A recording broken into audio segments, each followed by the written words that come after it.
So I'm joined by none other than Thomas Corbin. Thomas Corbin is a musician, visual artist, conceptual artist, really into community collaboration.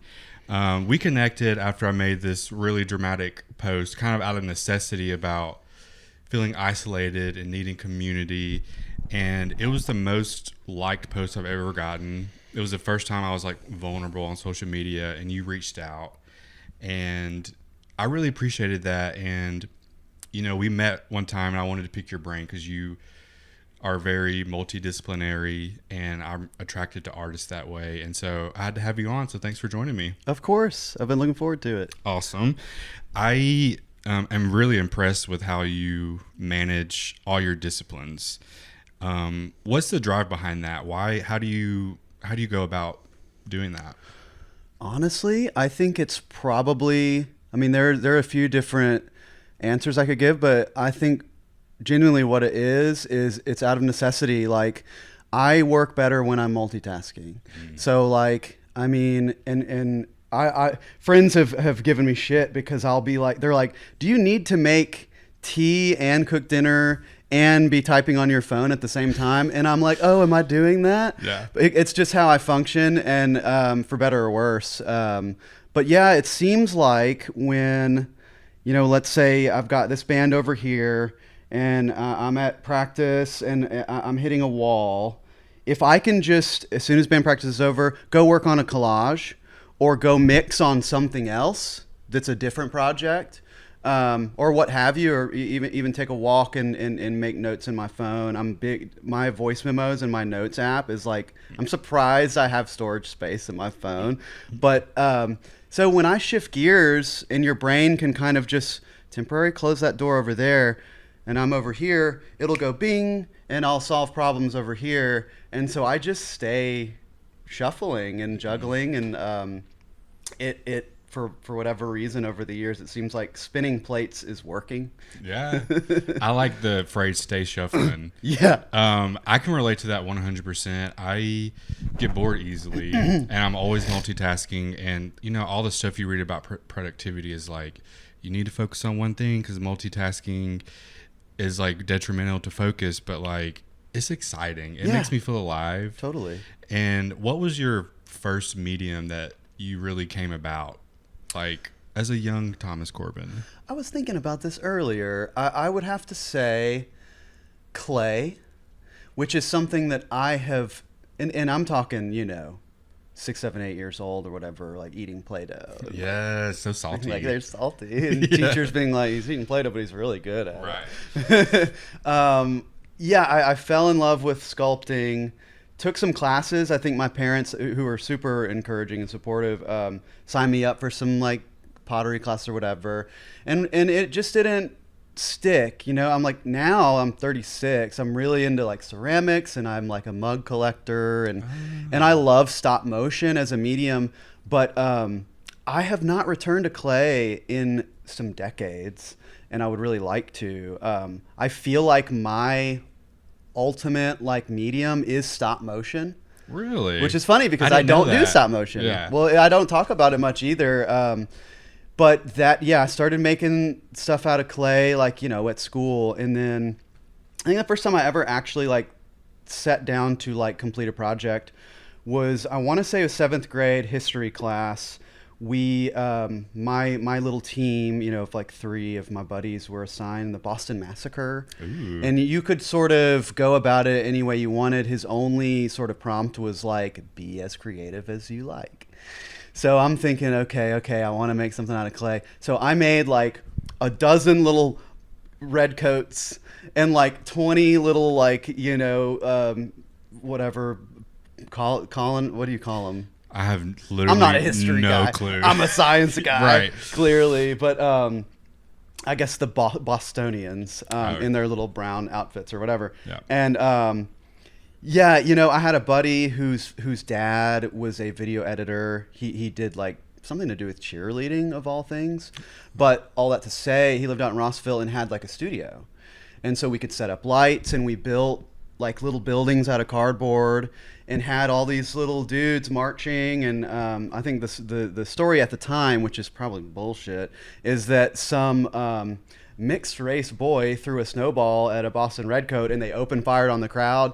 Yeah, they probably just open fired on the crowd. Classic. You know? And so, yeah, and like, as soon as they you know, shoots the first gun, and we took like gun sounds from The Patriot or some like terrible Mel Gibson movie. Yes. About like the Civil War or whatever, and like I'm pretty sure we scored it to like a Metallica song. Mm-hmm. But and it was just so fun to make. We stayed up for a couple nights making it, and I didn't think much of it. I was just like, yeah, this makes sense. And my teacher had it on his website for 5 years. Wow. He said it was the best thing anyone in his class has ever done, and I was just like, really? You know? Yeah. It's like, so that probably impacted me more than I realized. Yeah, I feel seen because I was kind of overachiever in school too with projects. And like we had to do a project on I think it was Paris in the 1920s. So I made like a travel brochure and made like a silent film with cigarette ads and like Cool. my friends doing like the dances from the 20s, and it's like combining all these different elements. Why do you like to combine so many elements? I think I've always had a problem with I guess really the human need to classify things and put things in boxes and delineate between, well, this is this type, this is that type. I think about, when I think about classification, I can't help but go back to my college days. I studied anthropology. Yes. So there's this guy, Carl Linnaeus, who came up with the, it's called Linnaean taxonomy. But basically, he put all the animals in little boxes so that we could understand them. And that's just really kind of a metaphor for like what we as human beings like to do. And that goes for music genres. I really love to stir the pot and be like, I know like electronic music isn't supposed to blah blah blah, but there's really no rules. There's no. You know, somebody posted something actually the other day, like a sort of reputable music guy, you know, in the punk scene, about how egg punk is dead. And I saw people post about that. I was like, what the hell is egg punk? yeah, and most like, people I need are to like, go down a I don't know what that rabbit is. I hole. don't care. You know, and to say a genre is dead is silly. And I've had times where I was like, rock is dead, guitars suck. And it's like, and then like a week later, I'm like, damn, I love that guitar tone or whatever. It's just, I think again, it's the shuffling. I have to mix things up. And it probably, back to your first question, helps when I'm being creative and I'm in the writing mode, or, you know, if I do a hybrid sort of analog digital collage, like moving from one medium to the other helps me actually complete the process. You know, I do though, like, I'm sort of meandering here, but we love a meander. I may have to ask you what the question was. Right.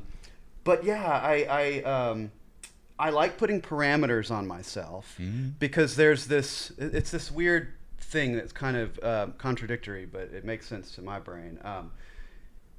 There's option paralysis when you don't have parameters. Yep.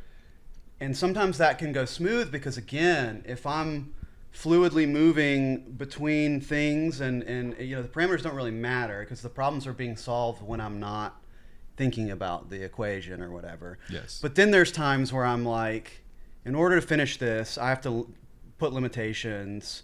And usually that's a time crunch thing where it's deadline. like, we have to finish this album. Or right now, my band Cloudland Canyon, who is doing a film score March 6th for one of my favorite filmmakers, Stan Brakhage. Yes. Experimental filmmaker. It's going to be great. But we really had to, like, all hands on deck, finish the 60 minutes of original music, not to mention rehearsing and practicing that.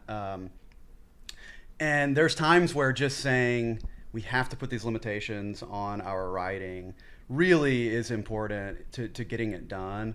But I think I just enjoy shaking things up. I enjoy just following my imagination and ignoring whatever sort of boxes there might be in place. I don't know if that that makes total sense. And you were talking about Cloudland Canyon, and I had the privilege of seeing y'all show at the planetarium. Oh, that's right.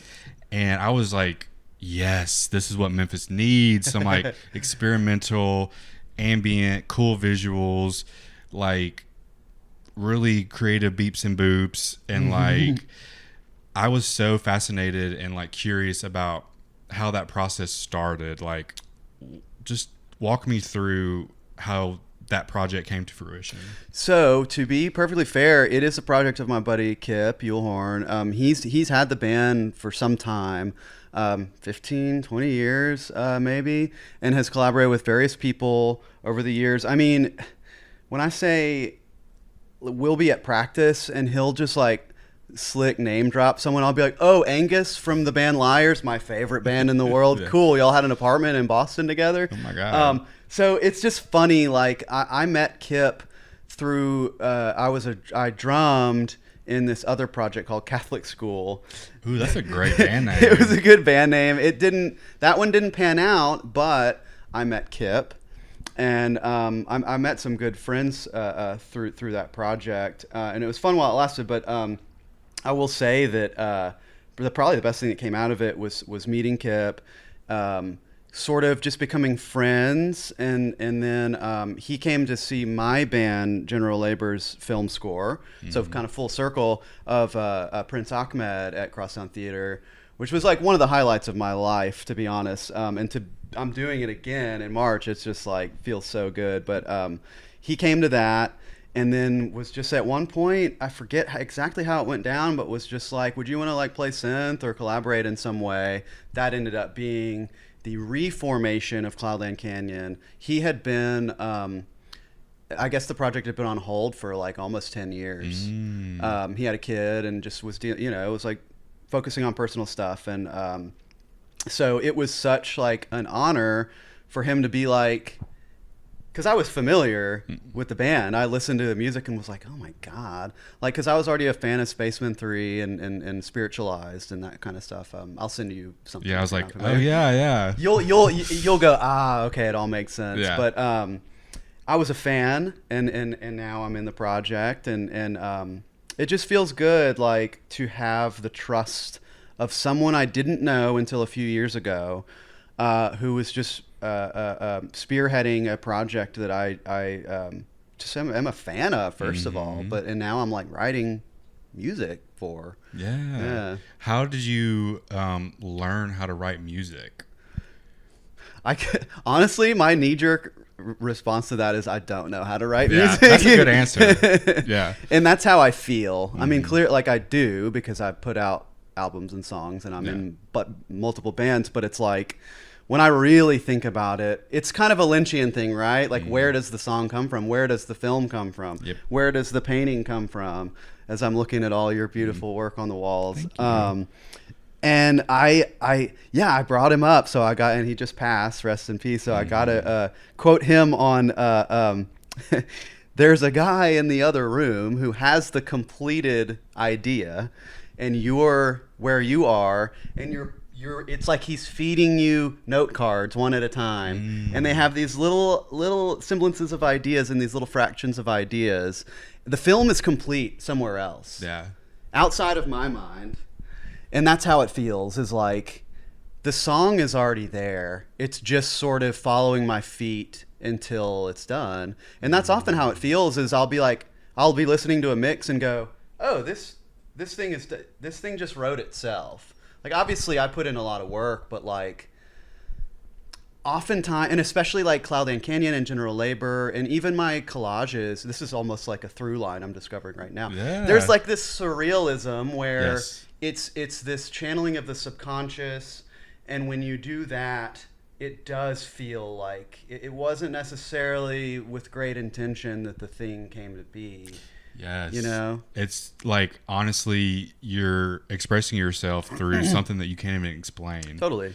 And I'm a surrealist slut. I love surrealism. How did you find out about surrealism, and why are you attracted to that type of art? Let's see. I'm not sure when I discovered it was probably Dali, you know, probably just seeing Dali. I know they played an Andalusian dog at my school when I was pretty young, Really? which is like pretty gnarly. Yeah. Slicing a chick's eyeballs, and like I think like an ox comes in and drags the piano away. And I just remember it. I remember being like, is this normal? Like, is this you can make films like this? Yes. You know, and this was before I saw Lynch or anybody else, Godard or, Tarkovsky. I don't know that Tarkovsky is a surrealist so much as like a naturalist, or he's like the poet of the film world. But I'll have to look into that. Tarkovsky is amazing. I'll send you some recs. But I think that probably I was introduced to, Dali or one of the surrealists, and it opened my mind to like, again, this doesn't fit any parameter that I'm familiar with. This is straight from dreamland, and like you can do that and like be successful and or just create that, and people may or may not like it. I think that opened my mind. But I think I was like predisposed to liking that stuff. And before we started rolling, we were talking about dreams. I was just about to ask you. Yeah. I'm a dreamer.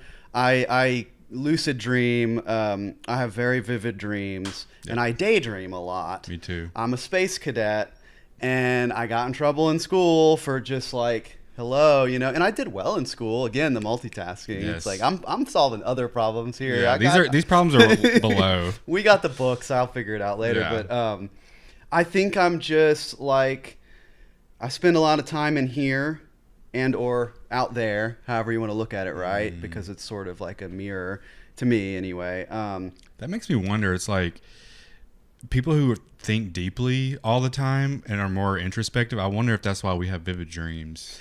I would think that there's definitely a correlation. Yeah. Because I think a few years ago there was like a meme going around that was like, did y'all know that some people don't have internal like monologues? Yeah, that blew my mind. Yeah, or people can't visualize like an apple in their mind's eye. So then that tells you there are varying degrees of ability in doing that. And I'll never forget, actually, back to one of my collaborators on that little Boston Massacre claymation thing, Edward Hollis, who ended up going to film school. I need to check in on him. I hadn't talked to him in a while. But I remember we were in, I think it was 5th grade. And he was such an amazing artist, and we were the kids who would skip dodgeball at recess and draw comics. Yeah, I would skip recess and read books. Yeah, totally.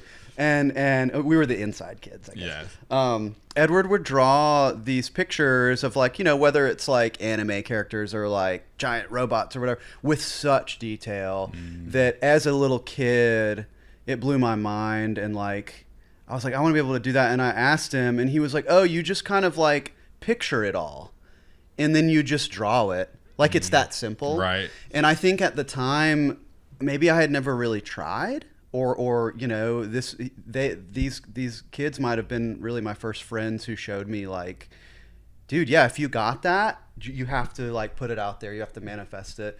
And that's how I got into like drawing comics with them. And so I think about him a lot because when that Apple thing came back, I was like, I knew a kid who was, how old are you in 5th grade? 12?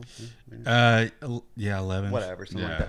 And I remember being like, he could see this great, I'm talking like sockets and little cables on the robot and its little, shield and its weapons and just like all this crazy detail without looking at any source material. And being like, yeah, like I want to hone that. I want to hone my ability to take what's in my mind's eye. First of all, sharpen the focus of my mind's eye, and then be able to successfully sort of like put that out in the world in terms of visual art or music. Music is interesting because it's more abstract. It's like you can't touch it. But with visual art, it took me practice. I kind of sucked at first, like trying to draw little Dragon Ball Z guys or whatever. I drew fairies. Fairies, yeah. With swords. Very intricate swords. Nice, yeah. And, I think it took me a little practice. Drawing was maybe right after clay, my first love. Just pen and paper. I never worked with pencil. It was always pen, and got really into just dark ink drawings, line drawings. And to be honest, I was not that good at it. It took me a really long time and lots of drafts. Probably has something to do with not using an eraser. Oh, Probably yeah. could have started with a pencil. Yeah. But yeah, just all these drafts, and but I did get good at it. And so, you know, while in a sense some people just like have that creative drive and that creative ability, it's just like anything else too. You can practice and you can get good, you can get better. So like everyone's an artist. Like anyone can be an artist. And not to ping pong around too much, but I'm thinking about a quote of someone, I don't remember who, but they were basically like, we're all born artists. When we're kids, we play, and you're in imagination land, and you draw, and you use chalk, and you write on the walls in crayons, right? Mm-hmm. And then you make a deliberate choice of like, I'm not doing that anymore. Yeah. And so, like, how lucky are we that we just get to do that? Because, well, for one thing, we can't help it. I don't know if you're like me. I can't help it. Yeah, and that was perfect segue to the next question is, like, you went to college for biological anthropology. Yeah. And what stopped you from going to college for art? Because I started going to college for art, got to drawing too, and the teacher held up this, like, really beautiful, colorful drawing and was like, this is a C-. She was doing that to scare people. It scared the shit out of me, and I switched my major to journalism. Yep. So what made you want to study biological anthropology? That resonates a lot. Biological anthropology struck me. Well, first of all, I went to Appalachian State up in Boone, North Carolina, beautiful place. Miss it every day. I went in as an art and philosophy major. Interesting. Okay. And I took 2 years of art and philosophy classes before I just, like, again, swerved right. And I think what turned me off, maybe even to both disciplines, I took it was just like a design fundamentals 2 or something like that, where very similar to your story, except for I was the example. Oh, but shit. Here's the thing. He started, it was like a critique style class. Is that what you call it? Yeah. So I walk in, and my drawing, we were doing Escher style tessellations, which is not easy, by the way.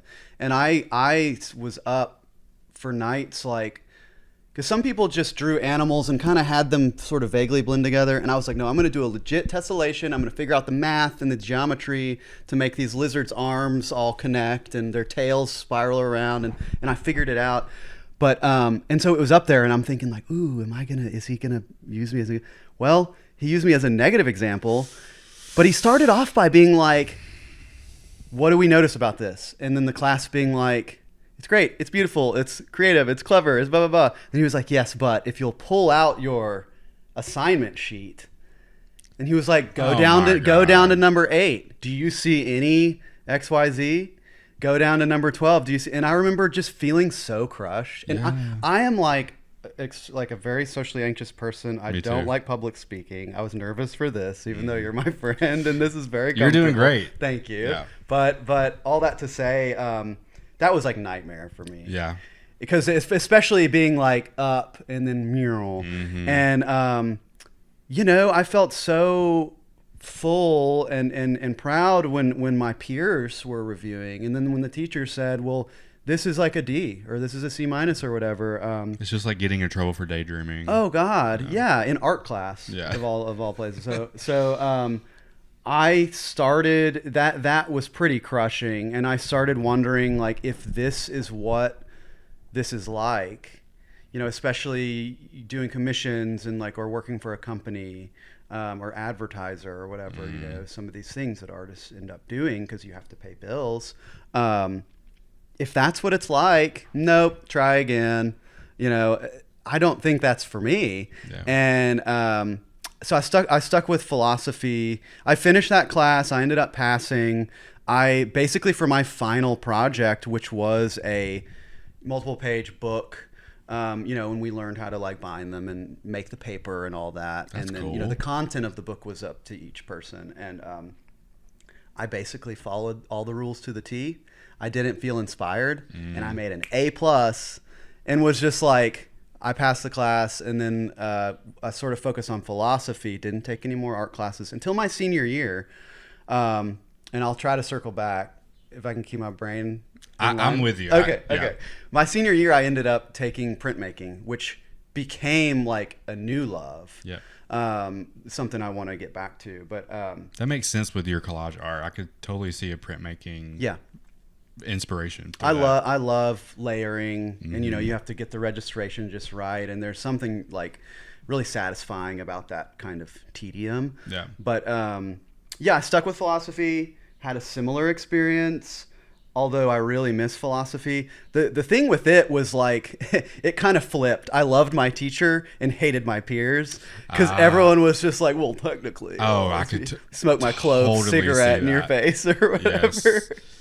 I Like, totally see that. Kids going home drinking vermouth and Reading like really thick books and like pretending they know what it's talking about. what the words mean. Yeah. Yeah. And I love my philosophy professors, but again, that just I got to a point where I knew that wasn't my world. And then I was like, well, I should probably declare a major. Yeah. And At I this was point. like, second semester sophomore, and took an intro to biological anthropology. My teacher was amazing. I guess I hadn't really much thought about human evolution in like a deep way. I believed in evolution. I've always been a science-minded person, empirical, kind of logic-based person, which I'm trying to undo now. Interesting. Thanks academia. Yeah. It's now I'm realizing how important it is to have a more holistic sort of Yeah. perspective of the world. But Think about the magic. absolutely, I'm trying to make space for magic these days. But it just clicked. I was like, oh my God, it all makes sense. Like, how do I understand myself as an individual? How do I understand us as a species? Well, you trace it back, and the more you can learn about what we were like thousands, tens of thousands, hundreds, millions of years ago, the more I think that informs us today. And I found that to be true, and I stuck with it and graduated. And I think about it every day. Like that's my lens, really, in thinking about life is this evolutionary sense of now why would that behavior have come to be? And I think something just clicked with the way my brain works. It's funny because I'm a daydreamer and I'm a space cadet, but I am also super empirical, and like I find it really important that things are backed by evidence, and again I'm trying to sort of unlearn or at least be open-minded. Did you have like a thesis that you studied? I did. What was the topic? Neanderthal extinction. I love Neanderthal, like Me too. studying about primitive art. Yes.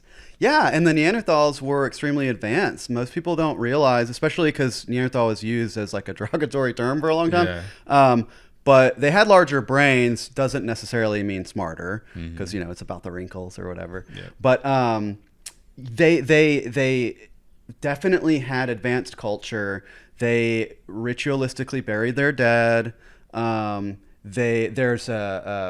They call it paleobotany. Flowers have been found on paleobotany, the study of ancient sort of flora.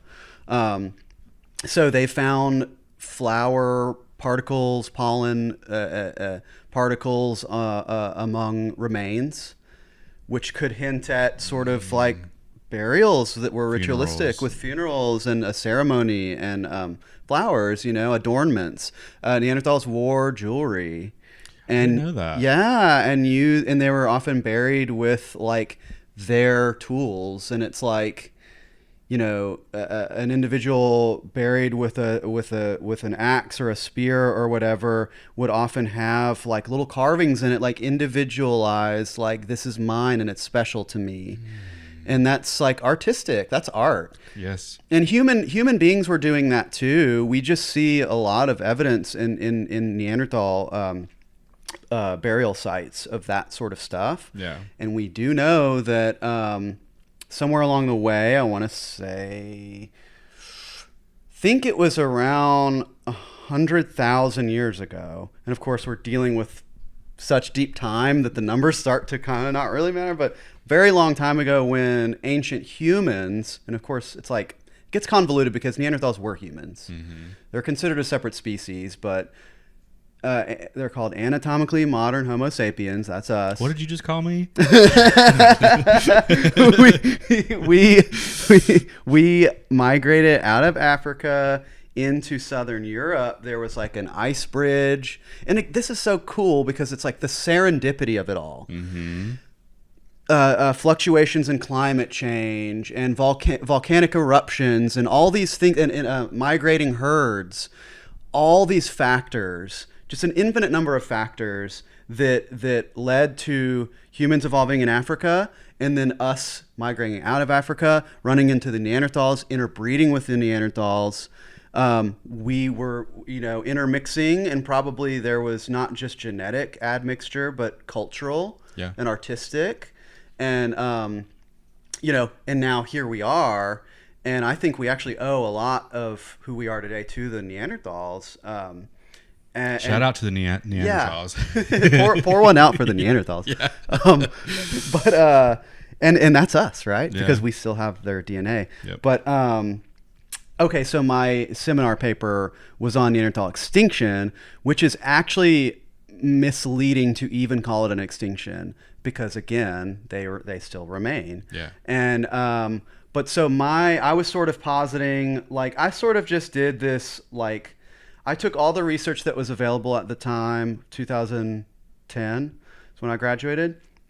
At the time, there was a lot less genetic research. Like, I think the Human Genome Project had been done, and they were working on the Neanderthal Genome Project. Okay. So they were like, we did this, we mapped a full human genome of all these letters, right? And it was like, yeah, we should do this to our closest cousin, right? The Neanderthals. And so I was sort of just taking bits of research that was out and other explanations for their extinction and kind of lumping it all and being like, it probably wasn't, they call it catastrophism, where it's like one event, like the dinosaurs, right? Right. Catastrophism, like an event that led to their extinction. It wasn't like that. It was a combination of things. One of them being, if you think about what happens when a modern human group, let's call them a colonizing human group, invades or enters the population of an indigenous group, disease happens. Yeah. There was not a lot of research out there on the exchange of disease between humans and Neanderthals. So I was kind of like, yeah, we were probably competing for resources. Yeah, we were probably this and that. Power comes into play. There were probably skirmishes and sort of boundary disputes, just like you would expect war. I think there's evidence of there's some, and of course you only have the fossil record. It's all speculation unless there is a fossil that tells you. So it's tough, and scientists don't like a whole lot of speculation. Right. So I ended up making like a B because of that. It was like, this is good, but like, there's not a lot of hard science. Well, my professor ended up, like, years after that, posting links on my Facebook page of like, hey, they just discovered that we were in fact exchanging diseases, and they discovered something about the human immune system that we believe is a Neanderthal trait. Oh. So that's like definitively yes. But I mean, I knew it. Like, it's just common sense. But where was I about? I basically was just like, it was a number of different factors. Most things don't have a single, catalyst. Yeah, exactly. And so, that was it. But with an emphasis on disease exchange based upon our modern understanding of history and what happens when different groups interact. So, with all the stuff you learned with biological anthropology, how do you think that filters into your art? How do you think it influences it? Ooh, that's a tricky one. Mm-hmm. Gosh, have I even thought about that? Well, I would say that sort of the umbrella behind my philosophy studies, my art, and the anthropology is trying to understand myself in the world and trying to understand us as people in the world. I think those are all different avenues of answering all those questions. Yes. And so, I don't know that I'm sure the anthropology studies influence. I mean, I did a lot of anthropology based art. Like when I was in school, like one of the cool things we did for a midterm was design a board game. Oh, I love designing board games. And so as a senior, my team made a board game that she used to teach the intro level students. So and it was cool because when I was in intro to bioanth, we didn't have any of that stuff. So she obviously hadn't come up with that curriculum yet. Yeah. So it was really neat being able to contribute to the understanding of anthropology for the younger students. But so there were some ways where it directly influenced my art in that I have drawings of single-celled life turning into multicellular life and following this kind of chain of up to human beings. And of course the human I chose was Charles Darwin, but in a more sort of all-encompassing sense, I think it's more that I was trying to understand what it is to be a human being, what sets us apart, what's special about us. And certainly artistic expression is one of those things. Yes. So, yeah. I love that answer. I've never heard it put that way. And figuring out people, like I mentioned earlier, you're very community minded. Mm-hmm. You collaborate with a lot of people. You have 3 bands you're in. I don't even know. General Labor, Infinity Stairs, and Cloudland Canyon, and Melinda. I joined my friend Gabe's band called Melinda. It's like indie pop. They're so good. Check them out. I'll send you a link. Yes. And we've got a tape coming out soon on one of my friends' labels, Machine Duplication Recordings. Shout out Zach Mitchell. So Cloudland Canyon, General Labor, Melinda, and Infinity Stairs. So Infinity Stairs is kind of a band. It's more of a visual project, but we treat it like a band. Like we have practice where we experiment with new visual techniques, and it's so fun. This is the sort of thing I would have never predicted, some 10 years ago, just because of the tech aspect. Right. And that's all Graham. Graham is just a whiz when it comes to program. It's funny, all my friends are programmers, computer programmers. It's good to know a computer programmer. It is, and I just don't know dick about. I want to learn how to make an app. I would like to make a website or an app, right? Shout out to Squarespace. Yeah. I need to get on that. Yeah. Is that what you use? Yeah. I use Squarespace, and when I have freelance clients who need websites, I make them on Squarespace and teach them how to use it. So it's not they don't have to pay me to update it. Well, then maybe we'll talk. Yeah. I've been thinking about a website for a long time. Everybody needs a website. I think so too. Yeah. What was the question? I was getting to how do you start a band? I've always wanted to be part of something like that, a collaborative group. How do you start a band? Well, I think there are a few different answers to that. I'm sure there are some people who experienced sort of the dream of a band coming together, which is you're sharing an apartment with 3 of your best friends, and someone's banging on a shitty Fisher-Price xylophone in the other room, and then one of them's like, "Wait, keep doing that." And that wasn't the case for me. Yeah. I fantasize about this sort of situation like that, but no, for me it was sort of a solitary thing where I was again just compelled for whatever reason to make music. It's just part of this bigger compulsion just to create in general. Yep. And so I think people found me. I just started putting stuff out there, and I think attending events is important. We talked about this because when I reached out to you about that post, I I'm bad about attending events. That's my goal for this year. It's really important. I got to go to more events. I'm slacking too. Yeah. In fact, my friend Soror just had a birthday that I wasn't able to go to because I had practice and like I was going to go to that. I really wanted to go and it looked like a great time. But happy birthday, Soror. Happy birthday, Soror. But all I that interviewed. Oh, you did? Ooh, okay. Yeah. Exclusive. I didn't know that. I don't know who all you got on the docket, so it's really exciting when you... I think you're my 25th interview. No kidding?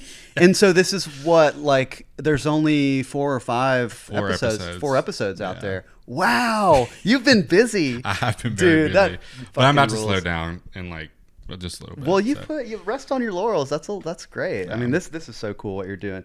But no, community is so important. I'm a hater, but I'm a lover, really. Yeah. Like it's all in fun. Like if it, anytime I might criticize or like talk a little bit of shit, I'm really it's all just I want to drive the what is thing I love to say and remind myself of is a rising tide lifts all ships. So anything that any one project is doing that seems to be boosting the community is good for all of the artists. Yes. And it doesn't have to be you. And for a long time, I had this problem of like comparing. And of course, social media just makes that so awful. And like, it's almost intrinsic to social media. Seeing like somebody's success as a failure of your own. Yes. It's just like a fallacy. It's just not true.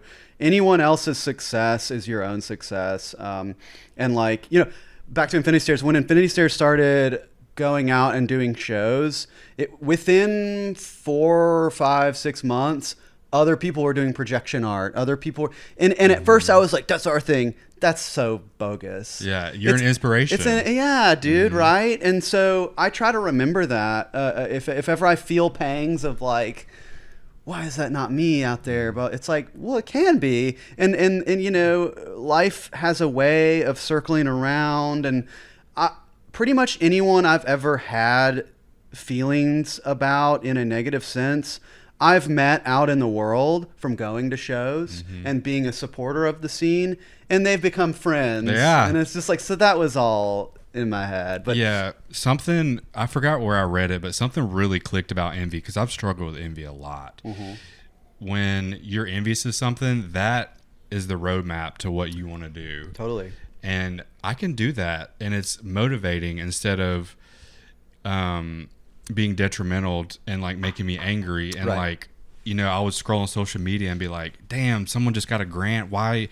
That's not fucking fair. And it's like, I could apply, and I can also train my brain and say in my brain, I'm happy for you. Totally. With every scroll. Yep. And it eventually I retrain my brain, and it still comes up every now and again, but for the most part, I'm happy that people are just being creative. Absolutely, yeah, and those sort of skills are really important. Like, I am in recovery, and from any number of things, and so this idea of putting in a little bit of work, like you saying, I'm happy for you. Or like in recovery, they say like, pray for your enemies, right? Yes. Well, it gradually becomes a working part of the mind.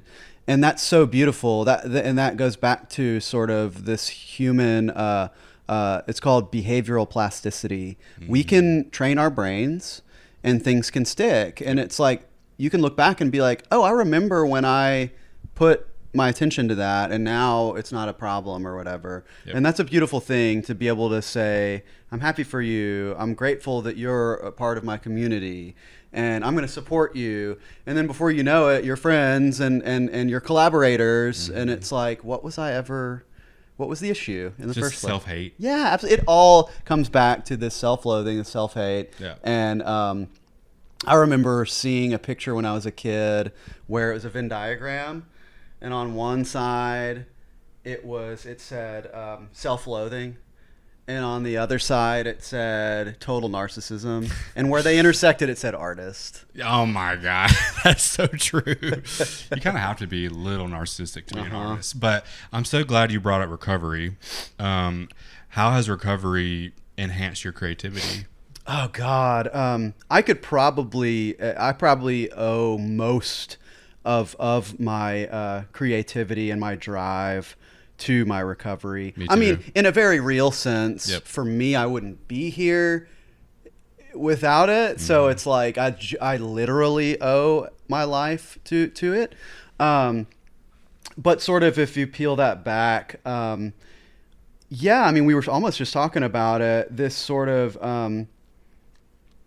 training your brain and locking into good habits and being open-minded, being beaten down by yourself or your life experiences or whatever, to the point where you were willing to open your mind to something new. I think that sort of paved the way for a lot of the opportunities I ended up having later, of just this like, I don't want to go on. Woe is me. I'm the scum of the earth.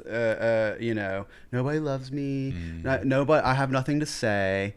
And then it's like, I lived like that for a long time, and I used overthoughts like that, and like you know, just anxiety, Social anxiety. That social was my anxiety. main Absolutely. thing I was trying to suppress. Yeah, I mean, God, the alcohol, the legal drug, it's just so widely abused for, at least in my mind, that reason of just being socially lubricated. And like, so that's a very human thing, right? That tells you a lot. People don't like feeling that way. And so it is scary to raw dog life. Yeah, it is. and have no buffer between you and the people around you and your thoughts and your environment. And it's very raw, and it's difficult to, that first year of recovery, I would even go as far as say 2 years of my recovery was like, I literally felt like I was walking around naked, and like every social situation was like that little kid who's like, "Do you ever?" And then Don't even get me started. I love still that do kid. that. Me too. I hope he's doing great. I hope so too. I hope he is still stuttering. We should start a band with that kid. Yes. But no, life felt like that, and then you persist, you carry on. You get a little better, feeling a little more yourself, more comfortable in your body and you know, with your words over time, a little more courageous day by day. You backslide a little bit, you keep going. And I think that certainly art became the most effective form of therapy for me. I know that some of your guests have talked about that too in various ways, but that's probably the answer there. Took me a minute to get there, but like, you know, this idea that like we have this passion burning inside of us, and getting that out in a healthy and productive way that's beneficial not only to me, but the people around me and my community and my friends, especially in collaboration. And there is no better form of therapy that I can think of. I agree 100%.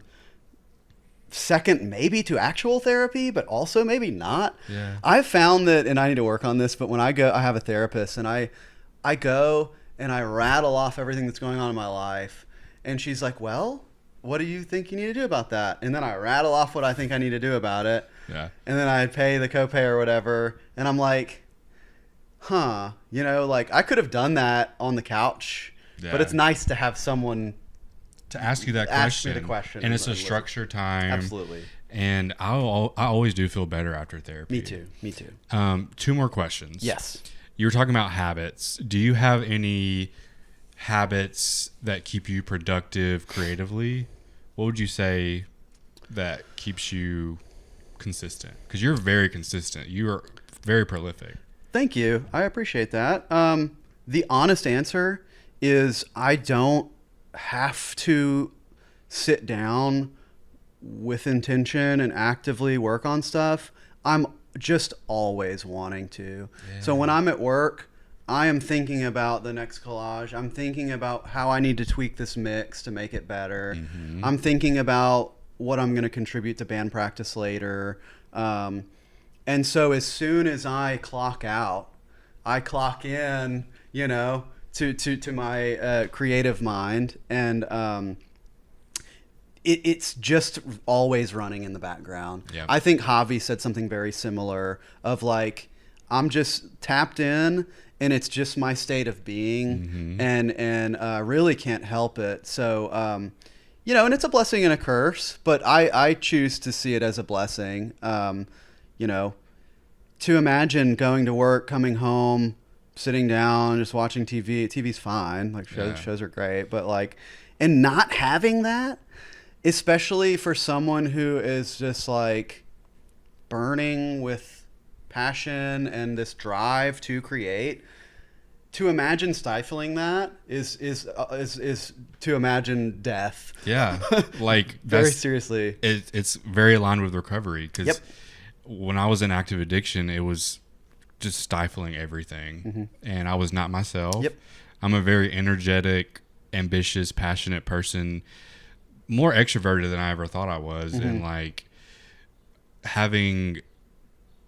not having to stifle that, it's just like, it just makes you even more passionate as the day goes, and you can connect with people better, and that's how you find community. I think. Yeah, when you put yourself out there, because how else are it's hard to sit back and go, nobody's noticing me. Well, because you're not allowing yourself to be seen, right? And that's why it's like, it's an act of courage too. I probably don't give myself enough credit for that, and that's probably another one of those things of like, I'm happy for you. Turn it inward and be like, dude, you've accomplished so much. Like, you should be proud, because it's scary, especially for someone, as we talked about, and many artists are insecure and self-conscious, debilitatingly so. Yep. And so to overcome that and do it in spite of all that, and then to end up feeling good about it, is like a very special thing that humans get to experience. And while we're on recovery, I did want to say, like, a huge factor for me in continuing to do the things I do in spite of fear and insecurity and self-loathing is that I have had friends over the years who were extremely creative, geniuses, made beautiful art that I still look at and listen to, who died. And they're not here. They no longer have the opportunity to do these things that they were so good at, and I respected and admired so much in them. I'm still here. So if I'm afraid and there's a moment of imposter syndrome, it's like, guess what, buddy? They all elected you to fucking be the one to carry that on and to do it anyway. Even if everyone can tell you're nervous or afraid, you still have life. You still have the opportunity and the privilege of creating art and sharing it with the world. God damn, that just gave me chills. Aww. That was beautiful. Thank you. Very beautiful. So one of my favorite questions to ask artists is, if you had all the time and the resources, what would be your dream project? Okay. So first thing comes to mind, stop motion film. Yes. Let's get back to stop motion. Full length stop motion film. Any stop motion people out there, hit me up. I'm serious. There's probably one in Memphis. There's got to be. I've been talking to somebody who runs it's called Low Budget Film Productions, but she that's a great. She does a little bit of stop motion. I'm trying to very slowly sort of, and of course I'm very busy, but it doesn't stop me from being like, but I need some of this in my life. Yes. Shooting music videos, DIY kind of. I've never shot a music video that wasn't like a live performance. I want to do let's stuff like that. Let's collab on a music video, Yes.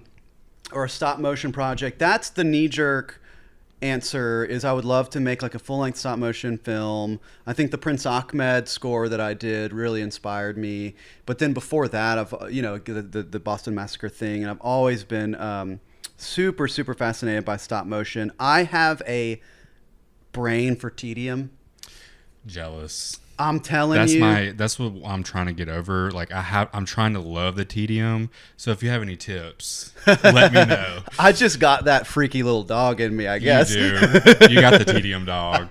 Damn. Because when I bring up stop motion, more often than not, people are like, do you realize what that entails? And I'm like, yes. I want to sit there under a lamp being like micro adjustment, click, just for the satisfaction of hours later watching it and being like, yes, it came All to 1 life. second. Yes, yeah, for the 3 seconds that you get to watch it. Yeah. Exactly. But I think that's such a good metaphor too, just for artistic expression of like, you chip away, you pour yourself into it. And then at some point the thing is done and it's hanging on the wall or it's on streaming platforms or whatever. And there's nothing more rewarding than that. But probably that. Next, I would say bringing it back to community, you know, like, and these things sort of go hand in hand, as I'm like being like, hit me up, getting the community involved in a common goal. You know, it's tough because like within one scene, like whether visual art or music, like there's so many different subdivisions and like, I have this dream of like unifying everybody, and that's so hard to do as an individual. Yes. But like, we have to talk because you're doing it. Something's in the works. Basically, exactly like you're doing, dude. And props, mad respect. And I really respect and admire what you're doing here because this is the sort of thing that builds community. This is the sort of thing that brings artists together. I hadn't heard of some of the people you interviewed, and like you said, I've only seen 4, and there's apparently I have a huge list. Like at this point, there's 100 people that's on my list to reach out to. Love it. Interview. And you know, when you put yourself out there and make moves and start reaching out and making friends, it's like things just happen. And this is me being open to the magic because I have even experienced as a very sort of empirical person that when you do things like that, the universe has a way of meeting you halfway and saying, hey, guess what? See what happens when you do that? My mom would go, that's a God thing, sweetie. I say that all the time. I say that's some God shit. That's some God shit. Yeah, exactly. Yeah. And I love that because some things aren't explainable just with logic alone, and you need this wider worldview that leaves space for magic and serendipity and God. You know, is it Brian Eno? I don't want to misquote, but there's an artist. I forget who it is, but I know I'm a fan. Yeah. And they basically said, it might have been like a producer, like Rick Rubin or something like that. But they basically said, you leave room for you have to actively leave room for magic. I think that was Rick Rubin in the Creative Act. Yes. Creative Act Thank book. you. I'm glad you knew. Because it's like, and I listened to early general labor stuff, and I'm like, I sat down with essentially like a compass and like mapped all of this out, and it doesn't speak to me anymore. But then I listened to more recent stuff where I left room for whether it's someone else's idea and I didn't hold so tightly onto my own, or just, again, the subconscious driving the ship, steering the ship, and me being like, I don't know where that came from, but I'm going to roll with it. I think that's super important. But again, back to your question. What was the question? Dream project. So you got stop motion. You got community building. Yeah. Yes. Well, yeah, I guess I was just saying, like, the more you put yourself out there, like I was nervous for this and I came, and maybe I'll get hit up by a stop motion person. You know what I'm saying? Yes. Like, that's where the magic is making connections and valuing those connections, not taking people for granted, taking people up when someone reaches out and says, oh, we should get together sometime. And it turns into we said that, but we hit them. Like, you know, usually people say that for a reason. Yeah. And I'm 36, and I will say that in my mid 30s, I've made more friends than I remember making ever. Yeah. You know, it's a lot easier than people think, like, to reach out to someone. It's like, hey, I really like your stuff. I think you're cool. Can I pick your brain? Yeah. People love to have their brain picked. Yeah. And respond to, this sort of, it's a very human thing to feel seen and appreciated and valued. And so, yeah, it's like the best way to, I think, this is kind of back to your Facebook post, but like the best way to get that is to give as much as you can of that, whether you are contributing to other people's projects in a very real way or just reaching out and saying, I really love your work. Yeah, it's that simple. Yeah, that's how we met. Sharing somebody's post, their art post, liking. Yep. It can be just as simple as that. It really is. That goes a long way. And again, the subject of social media is so polarizing because I use it a lot for promotion because I'm doing so much and I feel like I have to. Yeah. But more often than not, it's like a stressor in my life where I'm like, damn, I worked so hard on this trailer and like, you know, I showed my band and they loved it. And like, I know that there's value in this and it got 12 likes. And it's like, who gives a shit really? At the end of the day, like, we don't know, like, are they hiding, is the algorithm hiding certain posts and blah, blah, blah, blah, blah. The algorithm hates poetry. Yeah. There you go. And your Truly poetry is hates it. beautiful. I've always loved your poetry. It's funny though, I will say, if you might be referring to like on your personal page. Yeah. I saw, and you know this because we commented about it, but I saw you posted in like a bigger group. It was like 4 collage artists. The collage. Boom, 400 plus. It's probably still going, baby. The dopamine rush I got from that, I was like, holy shit. Right. It was awesome. And I hate how real and how impactful that is, but that's just this human Those are my people. desire to be appreciated and loved. And artists, that's our community. And you know, when you put yourself out there, people will respond regardless of like counts and this and that. You know, that does inform to some degree like certain things. I don't know that it informs like your artistic value. Like, I think your collages and your poetry are amazing. I almost like, I've never really posted in those groups because I'm like, they're not gonna like it, and it's just like, you just gotta put yourself out there. I think they would eat your shit up because it's like digital and analog. It's merging 2 art forms. Like, I'm like, what did he use to get that texture? Like the colors, like it's like so aesthetically pleasing and emotional, and it's abstract, and it's like, but it has like I have like a visceral feeling. Oh, that means so much. Yeah. It's funny. The little tangent, but I did not know how to use Photoshop until about 2 years ago. Yeah. So digital collage just was not in the picture.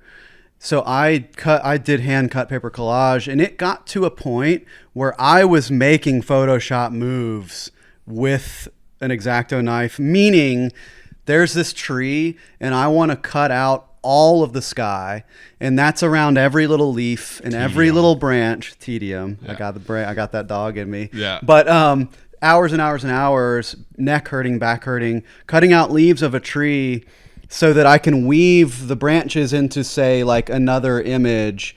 And the sort of thing where you may look at it and not really get that that's how that came together. Mm-hmm. But I love that shit. And like, again, the surrealism, the blending of worlds. Yes. Sort of this, I love what you said, because that's really the goal, is like this visceral reaction of like, I've been transported. When I'm looking at this, I'm somewhere else. Yes. And that's really the goal. You're creating a whole new world, something Yes. new that nobody's seen before. Yes. That's my goal in art, is to create something. I mean, like, of course there's influences, but like, it's still me and nobody has ever seen it this way. Right.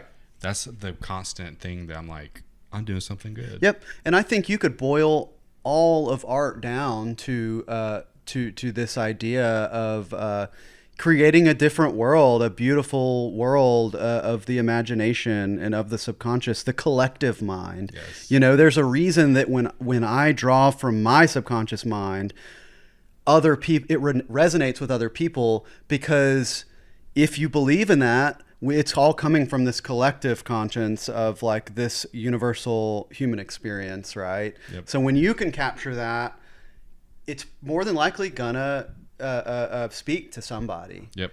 Just like your collages, you're like, here are my people, this is a collage group. Yeah. Bam. Everyone was like, oh my God. Yeah. So it was awesome. I really want to thank you for coming on. Absolutely. I could talk to you for hours. Same. I really look up to you. You're such a role model for me, like how you blend music with visuals and really sharp aesthetics that nobody's doing. And you're just so easy to talk to. So thanks for coming on the show. Thanks for having me so much, and right back at you on all of those accounts. Thank you.